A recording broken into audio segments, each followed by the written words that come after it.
Disney reopened Disney World this weekend, and depending on who you ask, the reopening either went well or not so well.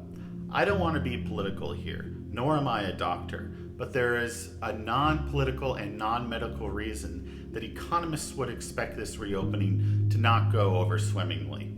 That is due to something economists call adverse selection. You see, it's precisely the people that Disney would like to keep out of the park, those with a higher risk tolerance, that are most likely to brave COVID to attend the park. And since those people have the highest risk tolerance, those are precisely the people least likely to comply with social distancing. Shopping malls face the same problem during COVID too.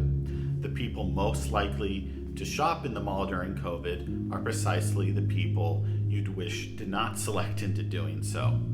Now, keep in mind, the risk takers selecting into going to Disney World and shopping malls are not necessarily behaving irrationally.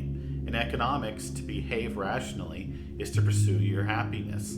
And for people who like Disney World and shopping malls, doing so makes them happy. But only those who get the most happiness and or have the highest risk tolerance will be willing to go. And unfortunately, there is no way for Disney to screen out the risk takers who merely were willing to go to Disney because they're risk takers from the normal risk tolerance people who are willing to go because they derive so much happiness from Disney.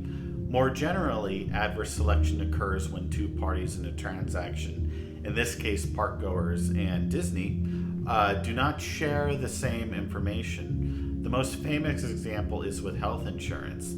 The people most likely to buy health insurance are precisely the people insurance companies would prefer not to, those with poor health.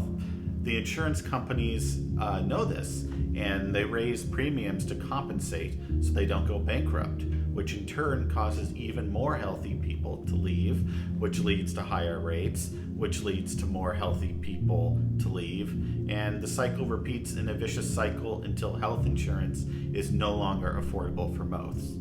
The idea behind Obamacare's individual mandate was to stop this vicious cycle caused by adverse selection by forcing the young and healthy to buy insurance too, effectively subsidizing health insurance for the old and less healthy. The mandate also diversifies the risks to insurance companies, allowing them to offer lower rates since diversification is the only free lunch in finance.